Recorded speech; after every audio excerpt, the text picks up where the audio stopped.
Okey, sekarang yang kelima. Dan yang kelima ini sangat-sangat penting. Ulama itu menyedari dan tahu hadis dan menganggapnya sahih, tapi dia juga menganggapnya mansuh, dibatalkan. Sekiranya kamu tidak fahamkan an-naskh wal mansuh dalam sesebuah hadis, ia boleh membuatkan anda jadi gila memikirkannya. Saya dapat melihatnya sepanjang masa, walaupun dalam isu akidah, by the way. Anda akan mengambil hadis yang Nabi SAW katakan sejak awal dalam Islam. Dan kemudian Nabi SAW membalikkan hukum itu. Dan anda menggunakan hadis itu dan anda katakan, ini ada dalam Al-Muwatta, ada dalam Al-Bukhari. Apakah maksud kamu?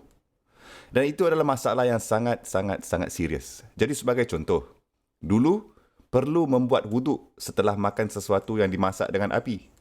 Tapi adakah kita mesti melakukan itu sekarang lagi? Setiap kali kita makan makanan yang dimasak dengan api? Ada hadis, ada masa dalam Islam di mana jika anda makan apa-apa yang disentuh oleh api, bermaksud makanan yang dimasak, anda mesti melakukan wuduk setiap masa selepas itu. Dan semua keempat-empat mazhab percaya bahawa hadis ini telah dimansuh. Okey? Juga sebagai contoh, kita juga dapati dalam solat.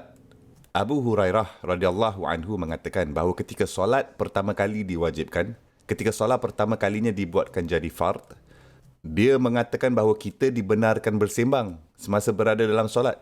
Sama seperti yang kita lakukan apabila kita tawaf. Kita masih boleh bersembang antara satu sama lain dalam solat. Jadi dia mengatakan seorang akan datang dan dia akan bertanya kepada kawannya kat sebelah saf. Berapa banyak rakaat lagi ni?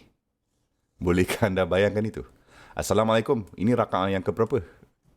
Kenapa imam ini baca surah Al-Baqarah dalam maghrib? Kan? Betul.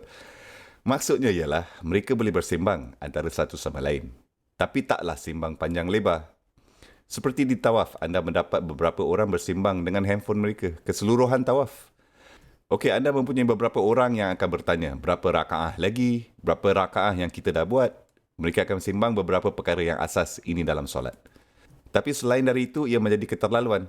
Okey, walaupun dalam satu ketika jika seseorang bersin dalam solat, dia kata Alhamdulillah dan orang lain jawab Yarhamukallah. Kan? Sekarang ada sekali di mana seorang sahabat datang dan dia tidak tahu tentang pemansuhan itu. Jadi sebenarnya dia tak ada kat situ. Dia pergi travel dan Nabi SAW membatalkan, memansuhkan bahawa apabila dalam solat sekarang dilarang bersembang. Dan lelaki ni masuk. Dia berkata Assalamualaikum. Tak ada orang yang menjawab Waalaikumsalam. Kemudian dia bersin dan dia berkata Alhamdulillah. Tidak ada yang jawab Yarhamukallah. Kan? Jadi dia ni macam kecewa. Dia kata, apa hal dengan kamu semua ni? Ma'abikum, apa yang berlaku dengan kalian? Kenapa kamu tak bercakap? Jadi sahabat di sebelahnya tidak dapat bertindak balas. Jadi mereka mula seperti menghantarkan tanda-tanda isyarat seperti diam. Tapi dia ni terus bersembang sendiri dalam solat. Seperti, korang ni dah hilang akal ke? Apa hal korang ni semua? Kenapa? Kerana dia tidak mendengar, tak tahu pasal pembatalan itu, pemansuhan itu. Anda tahu, miskin. Dia terus bersembang dengan mereka seluruh solat. Dan Nabi SAW selepas habis solat, beliau menjelaskannya. Beliau berkata, tengok ni. Siapa saja yang bercakap, beritahukan dia bahawa ini dulu halal. Oleh itu, beliau mengesahkan apa yang lelaki itu lakukan. Tapi sekarang Allah SWT melarangnya. Khalas, sudah berakhir. Okey? Semudah itu. Jadi itu juga sesuatu dalam satu kes pemansuhan. Dan by the way, kita dapati di Bukhari sesuatu yang berlaku dalam solat. Pada mulanya kan, ketika orang biasa melakukan rukuk, Nabi SAW, beliau membuat undang-undang hukum di sebalik meletakkan tangan atas lutut ketika rukuk. Nabi SAW dulu menggenggamkan kedua-dua tangannya. Jadi apabila anda melakukan rukuk, anda pada dasarnya akan meletakkan tangan anda di antara dan anda akan menggenggamkan tangan anda. Bukannya macam sekarang meletakkan tangan anda di lutut anda, kan? Anda sebenarnya akan menggenggamkan tangan bersama. Ibnu Mas'ud radhiyallahu anhu keluar dalam perjalanan travel dan dia balik. Dan Ibnu Mas'ud radhiyallahu anhu dia tidak tahu menyedari akan pemansuhan itu. Jadi Ibnu Mas'ud juga menggenggam tangannya ketika dia melakukan rukuk.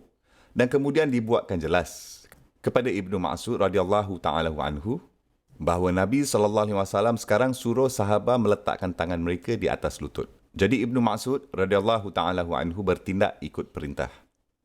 Jadi ada kalanya hadis itu sahih, tapi hadis itu dibatalkan, dimansuhkan. Dan ada kalanya seorang ulama mungkin melihat hadis tapi dia akan menganggapnya sebagai mansuh. Seperti kata Imam Malik rahimahullah mengenai Al-Muwattah yang kadang-kadang kita tak padamkan hadis supaya orang dapat mengetahui. Ana ala ilmin tarakna. Ada beberapa perkara yang kita tidak padamkan di sini. Sebilangan ahadis supaya orang tidak mengatakan Imam Malik pasti tidak mengetahui hadis itu. Saya meninggalkannya di situ supaya orang dapat tahu bahawa kita tahu pasal hadis, tapi kami memutuskan untuk bertindak sesuai dengan bukti-bukti yang lain. Subhanallah.